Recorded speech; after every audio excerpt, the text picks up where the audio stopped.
Olá, gente, tudo bem? Vamos iniciar aí propriedades coligativas. Nas últimas aulas nós vimos que soluções são formadas por um soluto e um solvente. Então nós vamos ver hoje, começar a ver hoje o comportamento de um solvente quando ele se adiciona um soluto.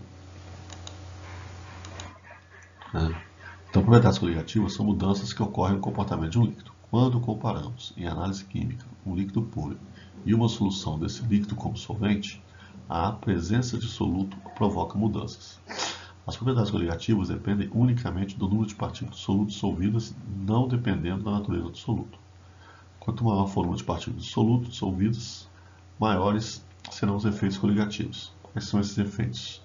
É o efeito na pressão máxima de vapor, é o efeito na temperatura de ebulição, na temperatura de congelamento e a osmose. Pressão de vapor de uma substância é a pressão exercida por seus vapores quando eles estiverem em equilíbrio dinâmico com sua fase líquida. A pressão de vapor indica a tendência de um líquido sofrer evaporação. Quanto mais volátil for o líquido, maior a sua pressão de vapor. Ser volátil é a capacidade que o líquido tem de virar vapor. Então aqui você tem um líquido. Aí algumas moléculas desse líquido começam a virar vapor. Vai chegar no ponto que eu vou ter um equilíbrio entre a fase líquida e a fase vapor. Nesse ponto, eu vou ter uma pressão que os vapores vão exercer sobre o líquido no equilíbrio. Essa pressão é que é chamada pressão máxima de vapor. Dois fatores podem influenciar na pressão de vapor: a natureza do líquido e a sua temperatura. A natureza do líquido, quanto menos intensa for a união entre as moléculas de um líquido, maior sua pressão de vapor a uma determinada temperatura.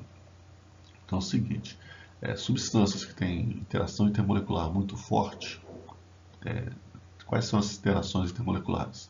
Van der Waals, dipolo, ligação de hidrogênio.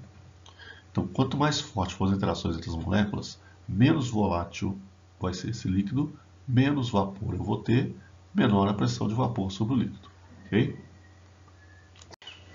Então vamos lá. Você tem éter, álcool e água.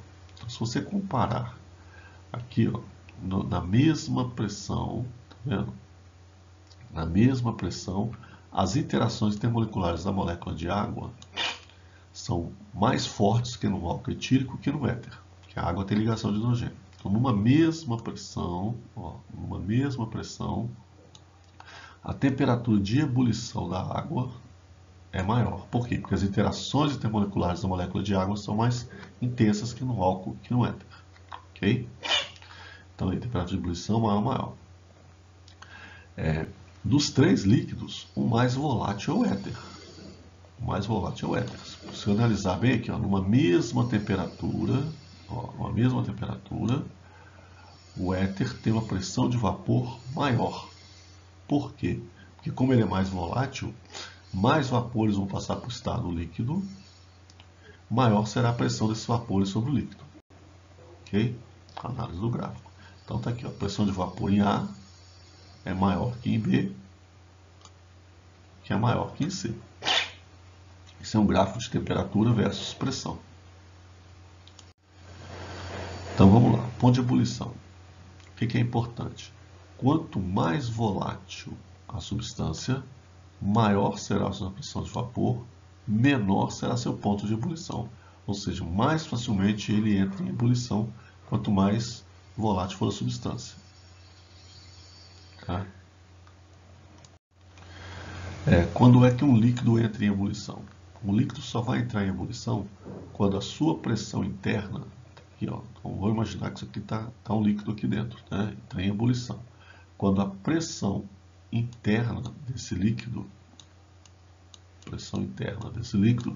se iguala à pressão atmosférica. Aí o líquido entra em ebulição. Tá? Olha só, aqui uma relação entre pressão atmosférica e altitude. Ó. Pressão atmosférica maior, altitude menor. Pressão atmosférica menor, altitude maior. Então, se você for analisar aqui, é o seguinte, olha só, olha as altitudes. Então, você tem Rio de Janeiro, altitude 0, ponto de ebulição da água 100. São Paulo, 750 metros, altitude, ponto de ebulição 97. Campos do Jordão, 1.628 metros de altitude, ponto de ebulição 95. Cidade do México, 2.240 metros de altitude, temperatura de ebulição 92. Então o que você observa? Que à medida que você aumenta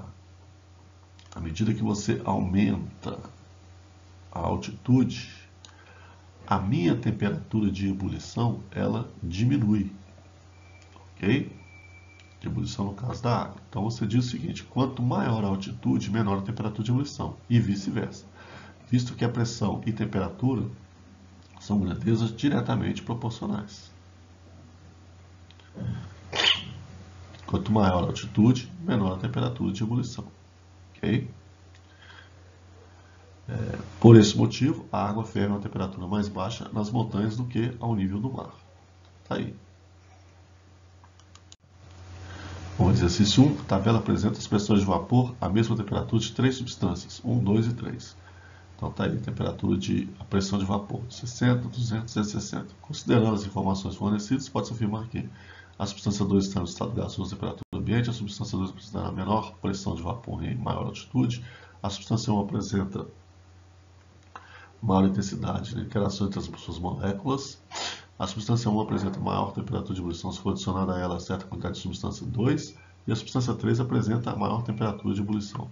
Então está aí, letra C, a substância 1 apresenta maior intensidade de interações entre as suas moléculas. Claro, se a pressão de vapor é menor, colocar é menor, é porque menos moléculas do líquido viram vapor, menor será a pressão desses vapores sobre o líquido, certo? Quanto maior as interações moleculares, menor a pressão de vapor. Então, se a pressão de vapor é menor, menos vapor vai virar líquido. Menos líquido, vai virar vapor. E a pressão será menor. Por quê? Porque, com certeza, nessa substância 1, as interações intermoleculares são maiores, são mais fortes. Então, ela tem maior dificuldade para virar vapor. No 2 é uma análise de gráfico. Ao analisar o gráfico, foram feitas as seguintes observações. Então, você tem aí disulfeto de carbono, metanol, etanol e água. Apesar de metanol e etanol apresentarem ligações de hidrogênio, que são álcoois, os álcoois apresentam ligações de hidrogênio, o etanol tem maior temperatura de ebulição, pois sua massa molecular é maior do que a do metanol. Numa mesma pressão, se você for puxar aqui, numa mesma pressão, a temperatura de ebulição do etanol é maior. A temperatura de ebulição do etanol é maior. Porque a massa molar do etanol também é maior que a do metanol. É possível ferver a água a 60 graus? É possível ferver a água a 60 graus caso essa substância seja submetida a uma pressão de 20 kPa, kilopascal. 60 graus, você tem aqui a água, 60 graus, só traçar o gráfico aqui, a 20, a pressão de 20, a água ferve a 60 graus. Pode-se encontrar o disulfeto de carbono no estado líquido a 50 graus, caso esteja submetido a uma pressão de 120. Então, se você pegar aqui o